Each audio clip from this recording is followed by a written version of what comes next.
बिस्मिल्लाहिर्रहमानिर्रहीम। अस्सलामु अलैकुम माय यूट्यूब फैमिली। अल्लाह पाक हम सबको अपने हिफ्ज़ व ईमान में रखें, आमीन। अपनी आज की वीडियो में मैं बात करूंगी अपने प्यारे सोहने नबी हज़रत मोहम्मद सल्लल्लाहु अलैहि वसल्लम की ज़िंदगी के सफ़र के बारे में। आप सब दोस्तों से गुजारिश है, एक मरतबा दुरूद पाक पढ़ लें। अस्सलातु वस्सलामु अलैका या सय्यदी या रसूल अल्लाह। अब्दुल मुत्तलिब के यहाँ अबू तालिब, हमज़ा, अब्बास, अब्दुल्ला, अबू लहब, हारिस, ज़ुबैर, ज़रार और अब्दुर्रहमान पैदा हुए। इनके बेटे अब्दुल्ला से हमारे प्यारे नबी हज़रत मोहम्मद सल्लल्लाहु अलैहि वसल्लम पैदा हुए। अब्दुल मुत्तलिब के तमाम बेटों में हज़रत अब्दुल्ला सबसे ज़्यादा खूबसूरत और सबसे ज़्यादा पाकदामन थे। अब्दुल मुत्तलिब को ख्वाब में जमजम का कुआं खोदने का हुक्म दिया गया, यानी हज़रत इस्माइल अलैहिस्सलाम के कुएं को। इस कुएं को कबीला जरहम के सरदार मजाज ने पाट दिया था। कबीला जरहम के लोग इस ज़माना में मक्का के सरदार थे, बैतुल्ला के निगरां थे। उन्होंने बैतुल्ला की बेहुरमती शुरू कर दी। इनका सरदार मजाज बिन उमरू था। वो बहुत अच्छा आदमी था। इसने अपने कबीले को समझाया कि बैतुल्ला की बेहुरमती न करो, मगर इन पर कोई असर ना हुआ। जब मजाज ने देखा कि इन पर कोई असर नहीं हो रहा, तो कौम को इसके हाल पर छोड़कर वो वहां से जाने का फैसला कर गया। उसने कौम को इनके हाल पर छोड़कर वहां से जाने का फैसला किया। इसने तमाम माल और दौलत, तलवारें और ज़रहें वगैरह खाना काबा से निकाल कर जमजम के कुएं में डाल दी और मिट्टी से इसको पाट दिया। कुएं से पहले ही खुश्क हो चुका था, अब इसका नामो निशान मिट गया। मुद्दतों ये कुआं बंद पड़ा रहा। इसके बाद बनु खज़ा ने बनु जरहम को वहां से मार भगाया। बनु खज़ा और कसा की सरदारी का जमाना इसी हालत में गुजरा। कुआं बंद रहा, यहाँ तक कि कसा के बाद अब्दुल मुत्तलिब का जमाना आ गया। उन्होंने ख्वाब में देखा। ख्वाब में इन्हें जमजम के कुएं की जगह दिखाई गई और इसके खोदने का हुक्म दिया गया। हज़रत अली रज़ी अल्लाह तआला अन्हा से रवायत है कि अब्दुल मुत्तलिब ने बताया, मैं हिजरे अस्वद के मकाम पर सो रहा था कि मेरे पास एक आने वाला आया। इसने मुझसे कहा, तैयबा को खोदो। मैंने इससे पूछा, तैयबा क्या है? मगर वो कुछ बताए बगैर चला गया। दूसरी तरफ रात, फिर ख्वाब में वही शख्स आया, कहने लगा, बड़ख को खोदो। मैंने पूछा, बड़ख क्या है? वो कुछ बताए बगैर चला गया। तीसरी रात, मैं अपने बिस्तर पर सो रहा था कि फिर वो शख्स ख्वाब में आया। इसने कहा, मजनूना खोदो। मैंने पूछा, मजनूना क्या है? वो बताए बगैर चला गया। इससे अगली रात मैं फिर बिस्तर पर सो रहा था कि वही शख्स फिर आया और बोला, जमजम खोदो। मैंने इससे पूछा, जमजम क्या है? इस बार इसने कहा, जमजम वो है जिसका पानी कभी खत्म नहीं होता।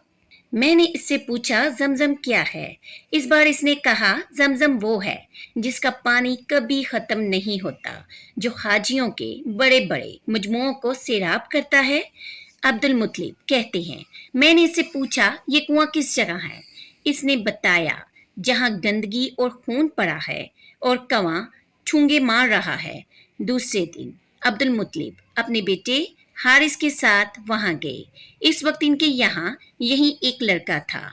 उन्होंने देखा वहां गंदगी और खून पड़ा था और एक कौवा ठूंगे मार रहा था। इस जगह के दोनों तरफ बुत मौजूद थे और ये गंदगी और खून दरअसल इन बुतों पर कुर्बान किए जाने वाले जानवरों का था। पूरी निशानी मिल गई तो अब्दुल मुत्तलिब गदाल ले आए और खुदाई के लिए तैयार हो गए। लेकिन इस वक्त कुरैश वहां आ पहुंचे। उन्होंने कहा, अल्लाह की कसम, हम तुम्हें यहाँ खुदाई नहीं करने देंगे।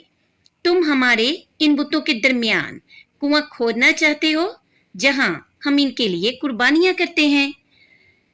अब्दुल मुत्तलिब ने इनकी बात सुनकर अपने बेटे हारिस से कहा, तुम इन लोगों को मेरे करीब ना आने दो। मैं खुदाई का काम करता रहूँगा, इसलिए कि मुझे जिस काम का हुक्म दिया गया है मैं इसको ज़रूर पूरा करूँगा। कुरैश ने जब देखा कि वो बाज आने वाले नहीं तो रुक गए। आखिर उन्होंने खुदाई शुरू कर दी। जल्द ही कुएं के आसार नजर आने लगे। ये देखकर उन्होंने अल्लाह अकबर का नारा लगाया और पुकार उठे, ये देखो, ये इस्माइल अलैहिस्सलाम की तामीर है। जब कुरैश ने ये देखा कि उन्होंने कुआं तलाश कर लिया है तो इनके पास आ गए और कहने लगे, अब्दुल मुत्तलिब, अल्लाह की कसम, ये हमारे बाप इस्माइल अलैहिस्सलाम का कुआं है और इस पर हमारा भी हक है, इसलिए हम इसमें तुम्हारे शरीक होंगे। ये सुनकर अब्दुल मुत्तलिब ने कहा, मैं तुम्हें इसमें शरीक नहीं कर सकता, ये मुझ अकेले का काम है। इस पर कुरैश ने कहा, तब फिर इस मामले में हम तुमसे झगड़ा करेंगे। अब्दुल मुत्तलिब बोले, किसी से फैसला करवा लो। उन्होंने बनु साद इब्ने हजीम की कहना से फैसला कराना मंजूर किया। ये कहना मुल्क शाम के बलाई इलाके में रहती थी। आखिर अब्दुल मुत्तलिब और दूसरे कुरैश इसकी तरफ रवाना हुए। अब्दुल मुत्तलिब के साथ अब्द मनाफ के लोगों की एक जमात थी, जबकि दीगर कबाइल कुरैश की भी एक एक जमात साथ थी। इस जमाना में मुल्क हजाज और शाम के दरमियान एक बेअबान मैदान था। वहां कहीं पानी नहीं था। इस मैदान में इनका पानी खत्म हो गया था। सब लोग प्यास से बेहाल हो गए, यहाँ तक कि इन्हें अपनी मौत का यकीन हो गया। उन्होंने कुरैश के दूसरे लोगों से पानी मांगा, लेकिन उन्होंने पानी देने से इनकार कर दिया। अब उन्होंने इधर उधर पानी तलाश करने का इरादा किया। अब्दुल मुत्तलिब उठकर अपनी सवारी के पास आए। जो ही इनकी सवारी उठी, इसके पांव के नीचे से पानी का चश्मा उबल पड़ा। उन्होंने पानी को देखकर अल्लाह अकबर का नारा लगाया। फिर अब्दुल मुत्तलिब सवारी से उतर आए। सबने खूब सैर होकर पानी पिया और अपने मशकीज़े बढ़े। अब उन्होंने कुरैश की दूसरी जमात से कहा, आओ तुम भी सैर होकर पानी पी लो। अब वो भी आगे आए और खूब पानी पिया। पानी पीने के बाद वो बोले, अल्लाह की कसम, ए अब्दुल मुत्तलिब, ये तो तुम्हारे हक में फैसला हो गया। अब हम जमजम के बारे में तुमसे कभी झगड़ा नहीं करेंगे। जिस ज़ात ने तुम्हें इस बियाबान में सैराब कर दिया, वही ज़ात तुम्हें जमजम से भी सैराब करेगा, इसलिए यहीं से वापस चलो। इस तरह कुरैश ने जान लिया कि अल्लाह पाक अब्दुल मुत्तलिब पर मेहरबान है, लिहाजा इनसे झगड़ना बेसूद है और कहना के पास जाने का कोई फायदा नहीं। चुनाचा सब लोग वापस लौटे। वापस आकर अब्दुल मुत्तलिब ने फिर कुएं की खुदाई शुरू कर दी। अभी थोड़ी सी खुदाई की होगी कि मालो दौलत, तलवारें और जरखें निकल आई। इसमें सोना और चांदी वगैरह भी थी। ये मालो दौलत देखकर कुरैश के लोगों को लालच ने आ घेरा। उन्होंने अब्दुल मुत्तलिब से कहा, अब्दुल मुत्तलिब, इसमें हमारा भी हिस्सा है। इनकी बात सुनकर अब्दुल मुत्तलिब ने कहा, नहीं, इसमें तुम्हारा कोई हिस्सा नहीं। तुम्हें इंसाफ का तरीका इख्तियार करना चाहिए। आओ 500 के तीरों से उड़ा डालिए। उन्होंने ऐसा करना मंजूर कर लिया। 2 तीर काबा के नाम से रखे गए, 2 अब्दुल मुत्तलिब के और 2 कुरैश के, बाकी लोगों के नाम के। 5 सांप फेंका गया तो माल और दौलत काबा के नाम लगा, यानी माल और दौलत काबा के नाम निकला। तलवारें और जरहें अब्दुल मुत्तलिब के नाम और कुरैशियों के नाम के जो तीर थे वो किसी चीज पर ना निकले। इस तरह फैसला हो गया। अब्दुल मुत्तलिब ने काबे के दरवाजे को सोने से सजा दिया। जमजम की खुदाई से पहले अब्दुल मुत्तलिब ने दुआ मांगी थी कि ए अल्लाह पाक, इसकी खुदाई को मुझ पर आसान कर दे। मैं अपना एक बेटा तेरे रास्ते में ज़िबह करूँगा। अब जबकि कुआं निकल आया तो इन्हें ख्वाब में हुक्म दिया गया, अपनी मन्नत पूरी कीजिए, यानी एक बेटे को ज़िबह करो। अब्दुल मुत्तलिब को ये हुक्म इस वक्त दिया गया जब वो अपनी मन्नत भूल चुके थे। पहले ख्वाब में इनसे कहा गया, मन्नत पूरी करो। उन्होंने एक मेंढा ज़िबा करके गरीबों को खिला दिया। फिर ख्वाब आया, इससे बड़ी पेश करो। इस मर्तबा उन्होंने एक बैल ज़िबा कर दिया। ख्वाब में फिर यही कहा गया, इससे भी बड़ी पेश करो। अब उन्होंने ऊंट ज़िबा किया। फिर ख्वाब आया, इससे भी बड़ी चीज़ पेश करो। उन्होंने पूछा, इससे बड़ी चीज़ क्या है? तब कहा गया, अपने बेटों में से किसी को ज़िबा करो, जैसा कि तुमने मन्नत मानी थी। अब इन्हें अपनी मन्नत याद आई। अपने बेटों को जमा किया, इनसे मन्नत का जिक्र किया। सबके सर झुक गए। कौन खुद को ज़िबा करवाता? आखिर अब्दुल्ला बोले, अब्बा जान, आप मुझे ज़िबा कर दें। ये सबसे छोटे थे, सबसे खूबसूरत थे, सबसे ज़्यादा मोहब्बत भी सबसे ज़्यादा मोहब्बत भी अब्दुल मुत्तलिब को इन्हीं से थी। लिहाजा उन्होंने कुरा अंदाजी करने का इरादा किया। तमाम बेटों के नाम लिखकर कुरा डाला गया। अब्दुल्ला का नाम निकला। अब उन्होंने छुरी ली, अब्दुल्ला को बाजू से पकड़ा और इन्हें ज़िबा करने के लिए नीचे लटा दिया। जो ही बाप ने बेटे को लटाया, अब्बास से जब्त ना हो सका। फौरन आगे बढ़े और बाई को खींच लिया। इस वक्त ये खुद भी छोटे से थे। इधर बाप ने अब्दुल्ला को खींचा। इस खींचा तानी में अब्दुल्ला के चेहरे पर खराशें भी आई। इन खराशों के निशानात मरते दम तक बाकी रहे। इस दौरान बनु मखजूम के लोग आ गए। उन्होंने कहा, आप इस तरह बेटे को ज़िबा ना कीजिए, इसकी माँ की जिंदगी खराब हो जाएगी। अपने रब को राजी करने के लिए बेटे का फदिया दे दीजिए। अब सवाल ये था कि फदिया क्या दिया जाए। इसकी तरकीब ये बताई गई कि कागज के एक कागज पर 10 ऊंट लिखे जाएं, दूसरे पर अब्दुल्ला का नाम लिखा जाए। अगर 10 ऊंट वाली पर्ची निकले तो 10 ऊंट कुर्बान कर दिए जाएंगे। अगर अब्दुल्ला वाली पर्ची निकले तो 10 ऊंट का इजाफा कर दिया जाएगा। फिर 20 ऊंट वाली पर्ची और अब्दुल्ला वाली पर्ची डाली जाएगी। अब अगर 20 ऊंट वाली पर्ची निकले तो 20 ऊंट कुर्बान कर दिए जाएंगे, वरना 10 ऊंट और बढ़ा दिए जाएंगे। इसी तरह 10-10 करके ऊंट बढ़ाते जाएं। अब्दुल मुत्तलिब ने ऐसा ही किया है। 10-10 ऊंट बढ़ाते चले गए। हर बार अब्दुल्ला का नाम निकलता चला गया, यहाँ तक कि ऊंटों की तादाद 100 तक पहुंच गई। तब कहीं जाकर ऊंटों वाली पर्ची निकली। इस तरह इनकी जान के बदले 100 ऊंट कुर्बान किए गए। अब्दुल मुत्तलिब को अब पूरा इत्मीनान हो गया था कि अल्लाह पाक ने अब्दुल्ला के बदले 100 ऊंटों की कुर्बानी मंजूर कर ली है। उन्होंने काबे के पास 100 ऊंट कुर्बान किए और किसी को खाने से ना रोका। सब इंसानों, जानवरों और परिंदों ने इनको खाया। इमाम ज़हरी कहते हैं कि अब्दुल मुत्तलिब पहले आदमी हैं जिन्होंने आदमी की जान की कीमत 100 ऊंट देने का तरीका शुरू किया। इससे पहले 10 ऊंट दिए जाते थे। इसके बाद ये तरीका सारे अरब में जारी हो गया। गोया कानून बन गया कि आदमी का फदिया 100 ऊंट है। हज़रत मोहम्मद सल्लल्लाहु अलैहि वसल्लम के सामने जब ये जिक्र आया तो आप सल्लल्लाहु अलैहि वसल्लम ने इस फिदिया की तस्दीक फरमाई, यानी फरमाया कि ये दुरुस्त है। और इसी बुनियाद पर हज़रत मोहम्मद सल्लल्लाहु अलैहि वसल्लम फरमाते हैं, वो दो ज़बीहों यानी हज़रत इस्माइल अलैहिस्सलाम और हज़रत अब्दुल्ला की औलाद हूँ। हज़रत अब्दुल्ला कुरैश में सबसे ज़्यादा हसीन थे। इनका चेहरा मुबारक रोशन सितारा की मानिद था। कुरैश की बहुत सी लड़कियां इनसे शादी करना चाहती थी, मगर हज़रत अब्दुल्ला की हज़रत आमना से शादी हुई। हज़रत आमना वह बिन अब्द मनाफ बिन ज़हरा की बेटी थी। शादी के वक्त हज़रत अब्दुल्ला की उम्र 18 साल थी। ये शादी के लिए अपने वालिद के साथ जा रहे थे। रास्ते में एक औरत काबा के पास बैठी नजर आई। ये औरत वर्का बिन नौफल की बहन थी। वर्का बिन नौफल कुरैश की एक बड़े आलम थे।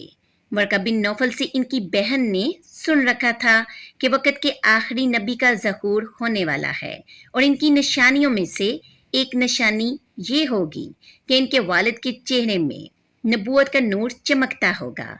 जो ही इसने अब्दुल्ला को देखा, फौरन इसके जहन में ये बात आई। इसने सोचा हो ना हो ये वही शख्स है जो पैदा होने वाले नबी के बाप होंगे। चुनाचा इसने कहा, अगर तुम मुझसे शादी कर लो तो मैं बदला में तुम्हें इतने ही ऊंट दूंगी जितने तुम्हारी जान के बदले में ज़िबह किए गए थे। इस पर उन्होंने जवाब दिया, मैं अपने वालिद के साथ हूँ, इनकी मर्जी के खिलाफ कुछ नहीं कर सकता, इनसे अलग हो सकता हूँ और मेरे वालिद बाइज्जत आदमी हैं, अपनी कौम के सरदार हैं, इसलिए मैं इनसे अलग नहीं हो सकता। यानी उन्होंने कहा, मैं अपने बाप के साथ हूँ, इनकी मर्जी के खिलाफ कुछ नहीं कर सकता, ना इनसे अलग हो सकता हूँ और मेरे वालिद बाइज्जत आदमी हैं, अपनी कौम के सरदार हैं। बहरहाल इनकी शादी हजरत आमना से हो गई। आप कुरैश की औरतों में नस्ब और मकाम के इतबार से अफजल थी। हजरत आमना हजरत अब्दुल्ला के घर आ गई।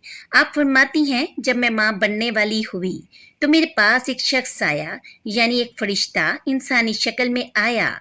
इस वक्त मैं जागने और सोने के दरमियानी हालत में थी। आमतौर पर इस हालत को गनूदगी कहा जाता है।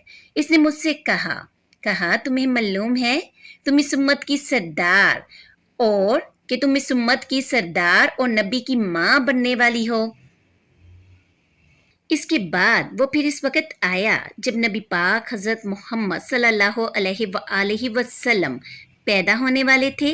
इस मरतबा इसने कहा, जब तुम्हारे यहाँ पैदाइश हो तो कहना, मैं इस बच्चे के लिए अल्लाह पाक की पनाह चाहती हूँ हर हसद करने वाले के शर और बुराई से। और फिर तुम इस बच्चे का नाम मोहम्मद रखना, क्योंकि इनका नाम तौरात में अहमद है और ज़मीन और आसमान वाले इनकी तारीफ करते हैं, जबकि कुरान पाक में इनका नाम मोहम्मद है और कुरान इनकी किताब है। एक रवायत के मुताबिक फरिश्ते ने इनसे ये कहा, तुम वक्त के सरदार की माँ बनने वाली हो। इस बच्चे की निशानी ये होगी, इसके साथ एक नूर ज़ाहिर होगा जिससे मुल्क शाम और बसरा के मखलात बढ़ जाएंगे। जब वो बच्चा पैदा हो जाएगा तो इसका नाम मोहम्मद रखना, क्योंकि तौरात में इनका नाम अहमद है कि आसमान और ज़मीन वाले इनकी तारीफ करते हैं, और अंजील में इनका नाम अहमद है कि आसमान और ज़मीन वाले इनकी तारीफ करते हैं, और कुरान पाक में इनका नाम मोहम्मद है। अलबदाया वल नहाया, हज़रत अब्दुल्ला के चेहरे में जो नूर चमकता था, शादी के बाद वो हज़रत आमना के चेहरे में आ गया था। इमाम ज़हरी फरमाते हैं, हाकिम ने ये रवायत बयान की है और उसको सही करार दिया है कि सहाबा रज़ी अल्लाह अन्हम ने हजूर सल्लल्लाहु अलैहि वसल्लम से अर्ज़ किया, ए अल्लाह के रसूल, हमें अपने बारे में कुछ बताइए। आप सल्लल्लाहु अलैहि वसल्लम ने इरशाद फरमाया, मैं अपने बाप इब्राहीम अलैहिस्सलाम की दुआ हूँ, अपने भाई ईसा अलैहिस्सलाम की बशारत हूँ और खुशखबरी हूँ। जब मैं अपनी वालदा के शिकम में आया तो उन्होंने देखा, गोया इनसे एक नूर जाहिर हुआ है जिससे मुल्क शाम में बसरा के महलात रोशन हो गए। हज़रत आमना ने हज़रत खलीमा सादिया से फरमाया था, मेरे इस बच्चे की शान निराली है, ये मेरे पेट में थे तो मुझे कोई बोझ और थकन महसूस नहीं हुई। हज़रत ईसा अलैहिस्सलाम वो आखिरी पैगम्बर हैं जिन्होंने आप सल्लल्लाहु अलैहि वसल्लम की आमद की खुशखबरी सुनाई है। इस बशारत का जिक्र कुरान पाक में भी है। सूरा सफ में अल्लाह पाक फरमाते हैं, और इसी तरह वो वक्त भी काबिल जिक्र है जबकि ईसा इब्ने मरियम अलैहिस्सलाम ने फरमाया कि ए बनी इसराइल, मैं तुम्हारे पास अल्लाह का भेजा हुआ आया हूँ कि मुझसे पहले जो तौरात आ चुकी है मैं इसकी तस्दीक करने वाला हूँ, और मेरे बाद जो एक रसूल आने वाला है इनका नाम मुबारक अहमद होगा, मैं इनकी बशारत देने वाला हूँ। अब चूंकि हज़रत ईसा अलैहिस्सलाम ये बशारत सुना चुके थे, इसलिए हर दौर के लोग आप सल्लल्लाहु अलैहि वसल्लम की आमद का बेचैनी से इंतज़ार कर रहे थे। इधर आपकी पैदाइश से पहले ही हज़रत अब्दुल्ला इंतकाल कर गए। साबका कुतब में आपकी नबूवत की एक अलामत ये भी बताई गई है کہ آپ کے والد کا انتقال آپ کی ولادت سے پہلے ہو جائے گا۔ حضرت عبداللہ ایک تجارتی قافلے کے ساتھ تجارت کے لیے گئے تھے۔ اس دوران بیمار ہو گئے اور کمزور ہو کر واپس لوٹے۔ قافلہ مدینہ منورہ سے گزرا تو حضرت عبداللہ اپنی ننیال یعنی بنو نجار کے ہاں ٹھہرے۔ ان کی والدہ بنو نجار سے تھی، 1 ماہ تک بیمار رہے اور انتقال کر گئے۔ انہیں یہیں دفن کر دیا گیا۔ تجارتی قافلہ جب حضرت عبداللہ کے بغیر مکہ مکرمہ پہنچا اور عبد المطلب کو پتہ چلا کہ ان کے بیٹے عبداللہ بیمار ہو گئے ہیں اور مدینہ منورہ میں اپنی ننیال میں ہیں، تو انہیں لانے کے لیے عبد المطلب نے اپنے بیٹے زبیر کو بھیجا۔ جب یہ وہاں پہنچے تو عبداللہ کا انتقال ہو چکا تھا۔ مطلب یہ کہ آپ صلی اللہ علیہ وآلہ وسلم اس دنیا میں اپنے والد کی وفات کے چند ماہ بعد تشریف لائے۔ حضرت ابن عباس رضی اللہ عنہ کہتے ہیں کہ حضور پاک حضرت محمد صلی اللہ علیہ وآلہ وسلم جب اس دنیا میں تشریف لائے تو آپ کی انول نال کٹی ہوئی تھی۔ انول نال کو بچے پیدا ہونے کے بعد ڈائیا کاٹتی ہے۔ آپ ختنہ شدہ پیدا ہوئے۔ عبد المطلب یہ دیکھ کر بے حد حیران ہوئے اور خوش بھی۔ وہ کہا کرتے تھے میرا بیٹا نرالی شان کا ہوگا۔ الہدایہ آپ کی پیدائش سے پہلے مکہ کے لوگ خشک سالی اور قحط کا شکار تھے، لیکن جوں ہی آپ کی دنیا میں تشریف لانے کا وقت قریب آیا، غور سے سنیے گا اور توجہ فرمائیے، بارشیں شروع ہو گئی، خشک سالی دور ہو گئی، درخت ہرے بڑے ہو گئے اور پھلوں سے لد گئے، زمین پر سبزہ ہی سبزہ نظر آنے لگا۔ پیدائش کے وقت آپ اپنے ہاتھوں پر جھکے ہوئے تھے، سر آسمان کی طرف تھا۔ ایک روایت کے الفاظ یہ ہیں کہ گھٹنوں کے بل جھکے ہوئے تھے، مطلب یہ کہ سجدے کسی حالت میں تھے۔ طبقات آپ کی مٹھی بند تھی اور شہادت کی انگلی اٹھی ہوئی تھی، جیسا کہ ہم نماز میں اٹھاتے ہیں۔ حضرت محمد صلی اللہ علیہ وآلہ وسلم فرماتے ہیں جب میری والدہ نے مجھے جنم دیا تو ان سے ایک نور نکلا، اس نور سے شام کے محلات جگمگا اٹھے۔ طبقات آپ صلی اللہ علیہ وآلہ وسلم کی والدہ سیدہ آمنہ فرماتی ہیں محمد صلی اللہ علیہ وآلہ وسلم کی پیدائش کے وقت ظاہر ہونے والے نور کی روشنی میں مجھے بصرہ میں چلنے والے اونٹوں کی گردنیں تک نظر آئی۔ علامہ سہلی رحمت اللہ نے لکھا ہے کہ جب آپ پیدا ہوئے تو آپ نے اللہ کی تعریف کی۔ ایک روایت میں یہ الفاظ آئے ہیں، ترجمہ اللہ پاک سب سے بڑا ہے، اللہ پاک کی بے حد تعریف ہے اور میں صبح و شام اللہ کی پاکی بیان کرتا ہوں۔ آپ کی ولادت کس دن ہوئی اس بات پر سب کا اتفاق ہے کہ وہ پیر کا دن تھا۔ آپ صبح فجر طلوع ہونے کے وقت دنیا میں تشریف لائے۔ تاریخ پیدائش کے سلسلے میں بہت سے قول ہیں۔ ایک روایت کے مطابق 12 ربیع الاول کو پیدا ہوئے، ایک روایت 8 ربیع الاول کی ہے، ایک روایت 2 ربیع الاول کو پیدا ہوئے۔ اس سلسلے میں اور بھی بہت سی روایات ہیں۔ زیادہ تر مورخین کا خیال ہے کہ آپ 8 ربیع الاول کو پیدا ہوئے۔ تقویم کے طریقہ کے حساب سے جب تاریخ نکالی گئی تو 9 ربیع الاول نکلی۔ مطلب یہ کہ اس بارے میں بالکل صحیح بات کسی کو بھی معلوم نہیں۔ اس پر سب کا اتفاق ہے کہ مہینہ ربیع الاول کا تھا اور دن پیر کا۔ یہ بھی کہا جاتا ہے کہ آپ کو پیر کے دن ہی نبوت ملی۔ پیر کے روز ہی آپ صلی اللہ علیہ وآلہ وسلم نے مدینہ منورہ کی طرف ہجرت فرمائی اور پیر کے روز ہی آپ صلی اللہ علیہ وآلہ وسلم کی وفات ہوئی۔ آپ عام الفیل میں پیدا ہوئے، یعنی ہاتھیوں والے سال میں۔ اس سال کو ہاتھیوں والا سال اس لیے کہا جاتا ہے کہ ابرہہ نے ہاتھیوں کے ساتھ مکہ مکرمہ پر چڑھائی کی تھی۔ آپ صلی اللہ علیہ وآلہ وسلم کی پیدائش اس واقعہ کے کچھ ہی دن بعد ہوئی تھی۔ واقعہ کچھ اس طرح ہے کہ ابرہہ یمن کا عیسائی حاکم تھا۔ حج کے دنوں میں اس نے دیکھا کہ لوگ بیت اللہ کا حج کرنے جاتے ہیں۔ اس نے اپنے لوگوں سے پوچھا یہ لوگ کہاں جاتے ہیں؟ اسے جواب ملا بیت اللہ کا حج کرنے کے لیے مکہ جاتے ہیں۔ اس نے پوچھا بیت اللہ کس چیز کا بنا ہوا ہے؟ اسے بتایا گیا پتھروں کا ہے۔ اس نے پوچھا اس کا لباس کیا؟ بتایا گیا ہمارے ہاں سے جو داڑھی دار کپڑا جاتا ہے اس سے اس کی پوشاک تیار ہوتی ہے۔ ابرہہ عیسائی تھا۔ ساری بات سن کر اس نے کہا مسیح کی قسم میں تم لوگوں کے لیے اس سے اچھا گھر تعمیر کروں گا۔ اس طرح اس نے سرخ، سفید، زرد اور سیاہ پتھروں سے ایک گھر بنوایا۔ سونے اور چاندی سے اس کو سجایا۔ اس میں کئی دروازے رکھوائے۔ اس میں سونے کے پترے جڑوائے۔ اس کے درمیان میں جواخل لگوائے۔ اس مکان میں ایک بڑا سا یاقوت لگوایا، پردے لگوائے، وہاں خوشبوئیں سلگانے کا انتظام کیا۔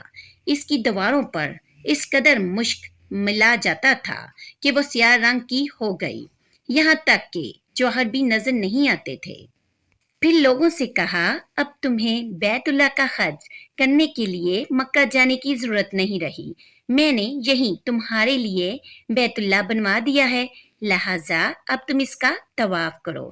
اس طرح کچھ قبائل کئی سال تک اس کا حج کرتے رہے، اس میں اعتکاف کرتے رہے، حج والے مناسک بھی یہیں ادا کرتے رہے۔ عرب کی ایک شخص نفیل خشمی سے یہ بات برداشت نہ ہو سکی۔ وہ اس مصنوعی خانہ کعبہ کے خلاف دل ہی دل میں کہتا رہا۔ آخر اس نے دل میں ٹھان لی کہ وہ ابرہہ کی اس عمارت کو گندا کر کے چھوڑے گا۔ پھر ایک رات اس نے چوری چھپے بہت سی گندگی اس میں ڈال دی۔ ابرہہ کو معلوم ہوا تو سخت غضبناک ہوا، کہنے لگا یہ کارروائی کسی عرب نے اپنے کعبہ کے لیے کی ہے، میں اسے ڈھا دوں گا، اس کا ایک ایک پتھر توڑ دوں گا۔ اس نے شام و حبشہ کو یہ تفصیلات لکھ دی۔ اس سے درخواست کی کہ وہ اپنا ہاتھی بیچ دے۔ اس ہاتھی کا نام محمود تھا۔ یہ اس قدر بڑا تھا کہ اتنا بڑا ہاتھی روئے زمین پر دیکھنے میں نہیں آیا تھا۔ جب ہاتھی اس کے پاس پہنچ گیا تو وہ اپنی فوج لے کر نکلا اور مکہ کا رخ کیا۔ یہ لشکر جب مکہ کے کرب و جوار میں پہنچا تو ابرہہ نے فوج کو حکم دیا کہ ان لوگوں کے جانور لوٹ لیے جائیں۔ اس کے حکم پر فوجیوں نے جانور پکڑ لیے۔ ان میں عبد المطلب کے اونٹ بھی تھے۔ نفیل بھی اس لشکر میں ابرہہ کے ساتھ موجود تھا اور یہ عبد المطلب کا دوست تھا۔ عبد المطلب اس سے ملے، اونٹوں کے سلسلے میں بات کی۔ نفیل نے ابرہہ سے کہا قریش کا سردار عبد المطلب ملنا چاہتا ہے۔ یہ شخص تمام عرب کا سردار ہے، شرف اور بزرگی اسے حاصل ہے، لوگوں میں اس کا بہت بڑا اثر ہے، لوگوں کو اچھے اچھے گھوڑے دیتا ہے، انہیں عطیات دیتا ہے، کھانا کھلاتا ہے۔ یہ گویا عبد المطلب کا تعارف تھا۔ ابرہہ نے انہیں ملاقات کے لیے بلا لیا۔ ابرہہ نے ان سے پوچھا بتائیے آپ کیا چاہتے ہیں؟ انہوں نے جواب دیا میں چاہتا ہوں میرے اونٹ مجھے واپس مل جائیں۔ ان کی بات سن کر ابرہہ بہت حیران ہوا۔ اس نے کہا مجھے تو بتایا گیا تھا کہ آپ عرب کے سردار ہیں، بہت عزت اور بزرگی کے مالک ہیں، لیکن لگتا ہے مجھ سے غلط بیانی کی گئی ہے، کیونکہ میرا خیال تھا آپ مجھ سے بیت اللہ کے بارے میں بات کریں گے جس کو میں گرانے آیا ہوں اور جس کے ساتھ آپ سب کی عزت وابستہ ہے، لیکن آپ نے تو سرے سے اس کی بات ہی نہیں کی اور اپنے اونٹوں کا رونا لے کر بیٹھ گئے۔ یہ کیا بات ہوئی؟ اس کی بات سن کر عبد المطلب بولے آپ میرے اونٹ مجھے واپس دے دیجئے، بیت اللہ کے ساتھ جو چاہے کریں، اس لیے کہ اس گھر کا ایک پروردگار ہے، وہ خود ہی اس کی حفاظت کرے گا، مجھے اس کے لیے فکر مند ہونے کی ضرورت نہیں۔ ان کی بات سن کر ابرہہ نے حکم دیا ان کے اونٹ واپس دے دیجئے۔ جب انہیں ان کے اونٹ واپس مل گئے تو انہوں نے ان پر چمڑے چڑھا دیے، ان پر نشان لگا دیے، انہیں قربانی کے لیے وقف کر کے حرم میں چھوڑ دیا تاکہ پھر کوئی انہیں پکڑ لے تو حرم کا پروردگار اس پر غضبناک ہو۔ پھر عبد المطلب ہیرا پہاڑ پر چڑھ گئے۔ ان کے ساتھ ان کے کچھ دوست تھے۔ انہوں نے اللہ پاک سے درخواست کی اے اللہ پاک، انسان اپنے سامان کی حفاظت کرتا ہے تو اپنے سامان کی حفاظت کر۔ ادھر سے ابرہا اپنا لشکر لے کر آگے بڑھا۔ وہ خود ہاتھی پر سوار لشکر کے درمیان موجود تھا۔ ایسے میں اس کے ہاتھی نے آگے بڑھنے سے انکار کر دیا۔ وہ زمین پر بیٹھ گیا۔ ہاتھی بانوں نے اسے اٹھانے کی کوشش کی لیکن وہ نہ اٹھا۔ انہوں نے اس کے سر پر ضربیں لگائی، آنکس چبوئے، مگر وہ کھڑا نہ ہوا۔ کچھ سوچ کر انہوں نے اس کا رخ یمن کی طرف کیا تو وہ فوراً اس طرف چلنے لگا۔ اس کا رخ پھر مکہ کی طرف کیا گیا تو پھر رک گیا۔ ہاتھی بانوں نے یہ تجربہ بار بار کیا۔ آخر ابرہا نے حکم دیا ہاتھی کو شراب پلائی جائے تاکہ نشے میں اسے کچھ ہوش نہ رہ جائے اور ہم اسے مکہ کی طرف آگے بڑھا سکیں۔ چنانچہ اسے شراب پلائی گئی لیکن اس پر اس کا بھی اثر نہیں ہوا۔ ابرہا کا انجام بتائیں گے آپ کو اگلی ویڈیو میں۔ ملتی ہوں پھر نئی ویڈیو کے ساتھ۔ اللہ حافظ۔